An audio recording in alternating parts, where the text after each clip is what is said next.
اينشتاين بيقول التعليم مفهوش ملل، حط نفسك مكاني هتفقد الامل. ملينا المدرسه ونظام صب وكب، شرح طول الوقت عمل لنا دروب. يا استاذنا عقلي مش سبونج بوب، يشرب المعلومه وبعديها يكب. هنا في نوسكول طلعنا من الدروب، لعب مرح تفاعلات هتعجبك يا بوب. نوسكول أكاديمي. Simply learn different. Good morning dear students. معاكم teacher شروق. إن شاء الله هنكمل مع بعض Unit 2 في منهج Grade 7. النهاردة هنتكلم عن Force and Motion اللي هو Unit 2. Mainly هنتكلم عن Accompanying Forces with Motion and it is Lesson 2. النهاردة إن شاء الله هنفهم مع بعض الconcepts عن الforces اللي بتكون موجودة during motion، وبقية الدرس إن شاء الله هنكمله في الحصة الجاية مع lesson 3. طيب يلا بينا نبدأ مع بعض. هنتكلم في إيه درس النهاردة؟ By the end of this lesson, everyone should be able to understand the concept of inertia. Yes, inertia. And we will explain the force of friction, and also we will give some examples of friction force in our life. And finally, we will be speaking about some benefits and harms of friction force. زي ما احنا عارفين بيبقى عندنا keywords بداية كل درس. The keywords for today will be, repeat after me please, force, force, friction force, friction force, inertia, inertia. برافو عليكم. يلا بينا بقى ندخل في الدرس النهاردة and let's get started. الأول عايزين نفكر مع بعض في شوية أسئلة وهتسهل علينا إن احنا نفهم الدرس النهاردة. What make the passengers and the driver rush forward when a bus or a car stops suddenly? And what do you think happens to the giraffe in this photo? ليه لما العربية وقفت مرة واحدة the giraffe moves forward؟ دي من الحاجات المهمة جدا اللي هنفهمها في الدرس النهاردة. من الحاجات برضو المهمة اللي عايزين نفكر فيها what do you think stops this boy from slipping on the floor? Is there a force that protects us from slipping? Yes, this boy is saying friction force, please help me. So there is a friction force that protects us from slipping. والنهاردة إن شاء الله هنفهم يعني إيه friction force and what are the benefits and harms of friction force. But first I want you to explore this video. Go scan the QR code. اتفرجوا على الفيديو وتعالوا بسرعة علشان نبدأ الدرس مع بعض النهاردة. أول حاجة هنتكلم عليها النهاردة إن إحنا عندنا two different forces produced during the motion of the object. The first one is inertia force and the second one is friction force. عايزاكم تركزوا في الصور اللي موجودة عندنا. Friction force, we have a cup and a coin. هيكون في experiment هنفهم بيها يعني ايه friction force. والصورة اللي جنبها عايزين برضو نركز على friction force. In this picture of friction force, we have a boy. In this photo of friction force, عندنا ولد بيزق عربية. As we can see, there is an arrow going toward the direction of the motion. And we have another arrow going in opposite direction. مكتوب عليه friction force. يبقى أول حاجة نستنتجها إن friction force, it's the force that is opposite to the motion. So if the motion is going in this way, then the friction force will go in opposite way. طيب يبقى احنا كده عرفنا فكرة سريعة جدا عن كل واحدة فيهم، بس هنتكلم بالتفصيل عن كل واحدة يعني ايه inertia ويعني ايه friction force. But before we start خلينا نفهم Newton's first law of motion. علشان لما نفهمها هنقدر نفهم force of inertia. Newton's first law of motion states that an object at rest or object in motion will remain to be in the same state. يعني will remain to be in motion or will remain to be at rest until there is an out force until there is an external force that acts on it. يعني إيه الكلام ده؟ Imagine we have these two balls in the picture. One ball is stationary. It is at rest. So this ball will remain to be at rest until there is a force that acts on the ball to help the ball move. For example, if I kick the ball will move. So there must be an external force to act on stationary object. غير كده, the object will never move. It will remain in rest. But in other example, الكورة احنا شايفينها moving. So for example, I kick the ball and the ball starts to move. This ball will always be in motion, will remain in motion until there is a force that acts on this ball and stops this ball from moving. يبقى كده لما عرفنا يعني ايه نيوتن's first law of motion, نقدر نعرف يعني ايه law of inertia. It is the same concept. For example, the two cars in this picture, one is saying, I'm not gonna move until something forces me to. يعني this car is in stationary state. It is in rest. And this car will never move. It will prefer to be at rest until there is a force that acts on this car to help this car move. But the other car is saying, I will not stop moving until a force stops me too. So it will remain in motion until a force acts on this car. يبقى احنا لازم نفهم حاجة مهمة جدا, إن ال object can be at rest or it can be in motion. And whatever the state of the object, it will always prefer to be in its state. يعني object at rest will prefer to be at rest. An object in motion will prefer to be in motion. دلوقتي نقدر نفهم يعني إيه definition of inertia. So it is an object that resists the change in its state, whether rest or motion, until an external force acts on it. يبقى in conclusion, objects resist change. Object at rest will resist motion because it prefers to be at rest. And objects in motion will always prefer to be in motion and will resist being at rest. So object resists change in its state. So again, we talked about the ball as an example. Every object has inertia. So the ball has inertia. And its inertia, and because of the inertia force, an object at rest, and because of the inertia force, the ball at rest will resist to be in motion unless an external force acts on the ball. For example, if I kicked the ball. في example كمان سهل جدا عايزاكم تتخيلوه معايا. عايزاكم تتخيلوا إن انتوا راكبين في باص كبير. All the passengers and the drivers inside the bus are moving in fast speed. So the driver is moving in high speed, and suddenly the driver decides to stop the bus. What do you think will happen to the passengers and the driver?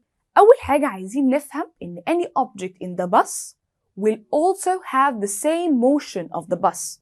So we as passengers, we will have the same motion as the bus. يبقى دلوقتي everything in the bus is in motion. And due to the inertia force, it will resist being at rest. It always wants to be in motion as the bus. So when the bus stops suddenly, passengers will rush forward. They will move forward. Why? Because they are also in state of motion. And due to inertia, they will resist their change in state. They will resist being at rest. So they will be in motion and they will rush forward. Now, let's imagine the same example, but the passengers and the drivers are in rest. The bus is not moving. So imagine what will happen if the driver decides suddenly to move in a very high speed. Now, also remember that all the objects in the bus are also in rest. So the passengers are in resting state. They will resist the change in the state of motion. So they also prefer to be at rest. So what happened?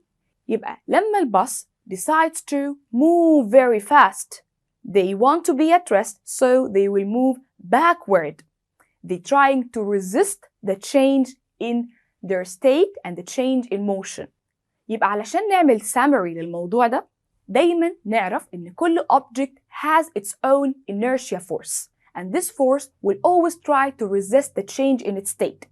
Object at rest will prefer to be at rest. An object in motion will always prefer to be in motion. أتمنى إن انتوا إن شاء الله تكونوا فهمتوا الجزء ده، ولو عندكم أي أسئلة just write it down in your science notebook and I will be really happy to solve all your questions. بنفكرك لو في أي جزئية مش فاهمها اكتبها عندك في النوتس عشان تسأل عنها الأستاذ في الحصة اللايف. Now it's an experiment time. I want you to see this picture and I will explain it in the next slide. طيب لاحظنا إيه في الإكسبيرمنت اللي فاتت دي؟ طبعاً انتوا كمان تقدروا تعملوا نفس الإكسبيرمنت دي. You just need a cup, a coin and a piece of paper. طيب دلوقتي لما جيت حطيت الكوين on the piece of the paper on a cup, the coin is at rest. It's not in motion.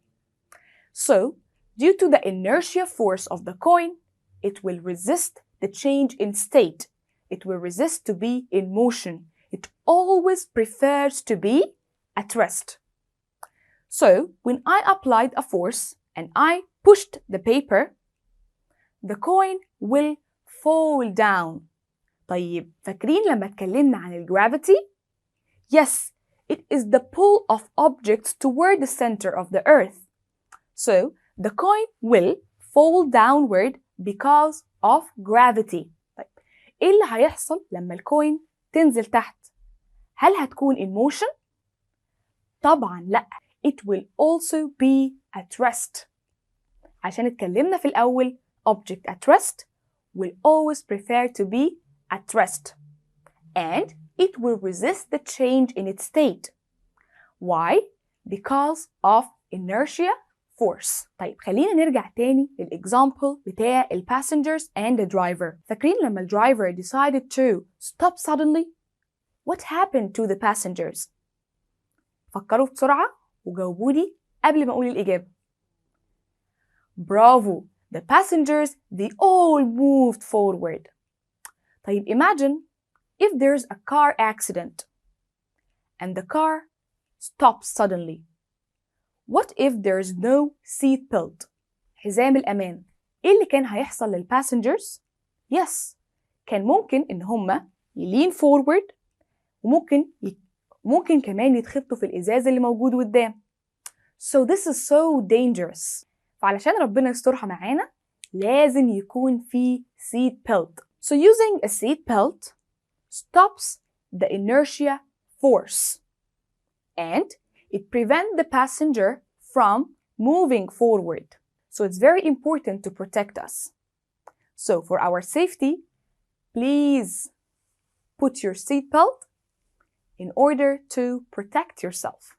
طيب يبقى أنا خلاص كده اتكلمت عن أول نوع من أنواع forces accompanied with motion and it is the inertia force. أتمنى إن انتوا تكونوا فهمتوا الجزء ده كويس جدا.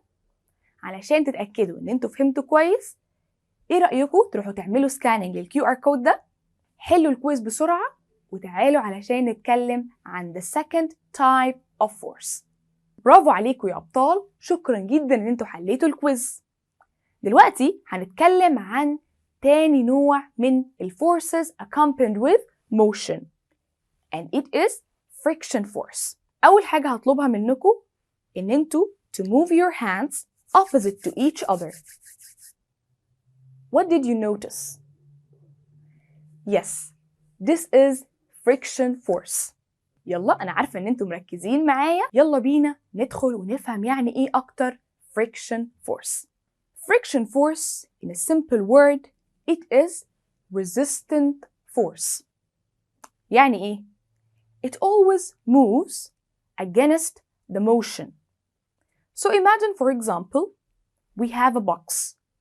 فاكرين يعني إيه تعريف الفورس اللي اتكلمنا عليه المرة اللي فاتت؟ Force, it is to push or pull an object. So when this man decides to push the box in this direction, there will be a friction force in opposite direction. And this is called friction force. يبقى دايما في friction force originating between the object in motion and the medium touching it. علشان نفهم أكتر الفريكشن فورس، لما بنجيب عود الكبريت وعايزين نبدأ نولعه بنعمل إيه؟ We move it in opposite direction in order to light. So lighting a matchstick, it is due to the friction force. ونتيجة الفريكشن force, there is a heat generated. علشان كده in winter, when we move our hands against each other, there is a friction force. And as a result of this friction force, heat is generated. خليكم فاكرين الجزء ده مهم جدا علشان بعد شوية هنتكلم عن بعض examples of friction force وهنحتاج المعلومة دي. خلينا نفهم example تاني عن الفريكشن علشان الموضوع يبقى أسهل. Imagine you are riding a bike and suddenly you found a tree. What would you do? أكيد أول حاجة كلنا هنعملها إن إحنا ندوس على الفرامل. So what will happen when you use the brakes? Yes, the bike stops moving. طيب نفهم ليه البايك stops moving. Because there is a friction force. If the bike is going in this direction, then there is a friction force in this direction, in opposite direction of the bike. يبقى applying the brake, there is a friction force generated between the brake and the tires اللي هي كاوتشات العجلة. ونتيجة الفريكشن فورس دي the bike stops moving. طيب يبقى in conclusion, friction force, it is a force generated between the object in motion and the surrounding medium, whether the ground, the air. So it resists the change in motion, and it is what stops the object from being in motion. ودايما نفتكر مهم جدا نعرف إن it is in opposite direction of the object in motion. أتمنى إن انتوا تكونوا إن شاء الله فهمتوا الجزء ده كويس جدا. آخر حاجة هنتكلم عليها النهاردة عايزين نعرف ال benefits of friction and harm of friction force. إيه ده؟ يعني في حاجات كويسة نتيجة الفريكشن فورس وفي حاجات تانية مش كويسة؟ طبعا ده اللي احنا هنفهمه مع بعض. أول example عن ال benefits of friction, it is the force that protects us from slipping on the floor. There is a friction force between our foot, which is in motion, and the ground or the road. And it is the force that protects us from slipping. Friction force also protects us from accidents. It helps stops a car motion when you apply the brakes. وكمان it is what makes the car move due to the friction between the tires of the car and the ground. طيب يبقى احنا كده خلصنا بعض الexamples عن ال benefits of friction force. قلنا هنتكلم كمان عن بعض الexamples of harms of friction force. خلينا نتخيل ان احنا عندنا مكنة في مصنع شغالة بشكل سريع. يبقى كده في mechanical force. لو فاكرين mechanical force, it is any object moving, kinetic energy. طيب لو في أي object بيموف بشكل سريع or moving against each other زي الصورة اللي موجودة هنا، تتوقعوا هيكون في friction force ولا لأ؟ طبعا هيكون في friction force. So objects moving opposite to each other, there will be a friction force as a result. فاكرين لما اتكلمنا في أول الفيديو إن نتيجة الفريكشن فورس بيكون في heat is generated?